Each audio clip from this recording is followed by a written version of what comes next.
पढ़ने वाले हैं वो क्या है, पेनिट्रेशन इफेक्ट ऑफ इलेक्ट्रॉन। मतलब कल हमने स्क्रीनिंग इफेक्ट या सीडिंग इफेक्ट पढ़ लिया था। आज हम लोग पढ़ेंगे कि पेनिट्रेशन इफेक्ट कैसा है। देखो तुम्हें ऐसे सिंपल समझना है कि जैसे ये न्यूक्लियस है, ये सेल है, ये सेल है, इसके अंदर ऑर्बिटल होंगे, ऑर्बिटल के अंदर इलेक्ट्रॉन होंगे। तो हम समझ लो कि यहाँ एस पेस मतलब जो भी हो, तो ये समझ लो कि जो पेनिट्रेशन वर्ड आया है ये आया पेनिट्रेट से,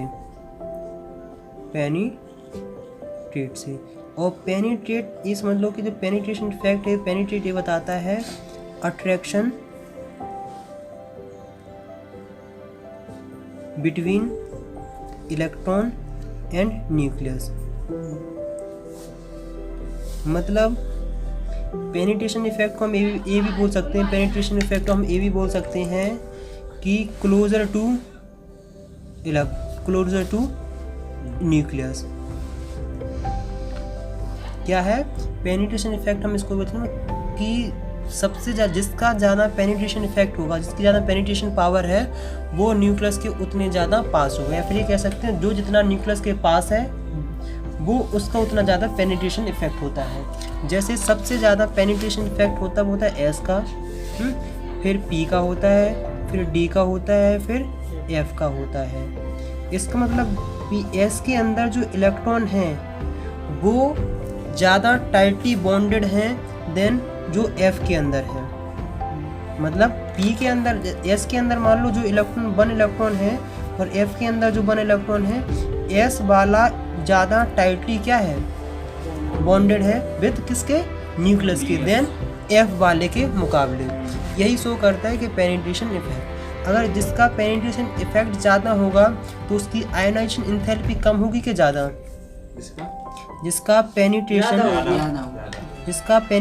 ज़्यादा होगा ना, पेनिट्रेशन इफेक्ट ज़्यादा होगा ना, पेनिट्रेशन इफेक्ट ऑफ इलेक्ट्रॉन, जिसका पेनिट्रेशन इफेक्ट ज़्यादा होगा उसकी आयोनाइजेशन एंथैल्पी भी ज़्यादा होगी। मतलब आयोनाइजेशन एंथैल्पी उसकी भी ज़्यादा होगी। इसको मतलब कह सकते हैं आयोनाइजेशन एंथैल्पी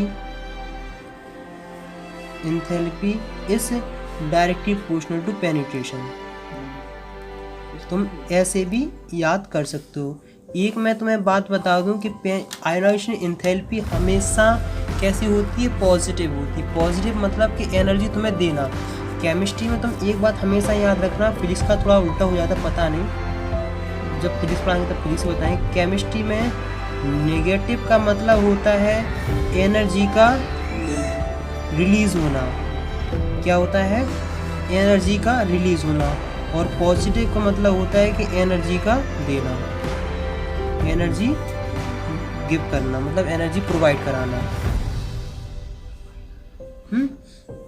वैसे इसका कॉन्सेप्ट आयोनाइजेशन एंथैल्पी का हम फर्स्ट सेकंड चैप्टर से भी जोड़ सकते थे, जहां तुमने डेल्टा ई इक्वल टू पढ़ा था कि नहीं, कि एक कांस्टेंट पढ़ के रखा था, वो 1n² आया था, यहाँ एक कांस्टेंट आ रहा था, कांस्टेंट टर्म आर से बोल रहे तो उससे भी कनेक्ट कर सकते, लेकिन उसमें इतना कनेक्शन नहीं लेना। सिंपल से इतना जान लो कि ionisation enthalpy is energy required to remove an electron from the outermost cell.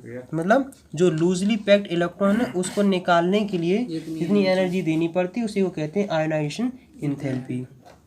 तो अगर इसको हम एक समरी में देखना चाहें तो इस समरी का ही मतलब होगा कि इस समरी का अगर हम देखना चाहते हैं तो पेनिट्रेशन इफेक्ट का मतलब होता है attraction between electron and nucleus. जिसका ज़्यादा पेनिट्रेशन इफेक्ट ज़्यादा होगा उसका मतलब वो उतना ज़्यादा न्यूक्लियस से ज़्यादा अट्रैक्टेड है, और उसको रिमूव करने में हमें उतनी ज़्यादा एनर्जी देनी पड़ेगी। बस इसमें इतना ही है और कुछ ज़्यादा है नहीं है।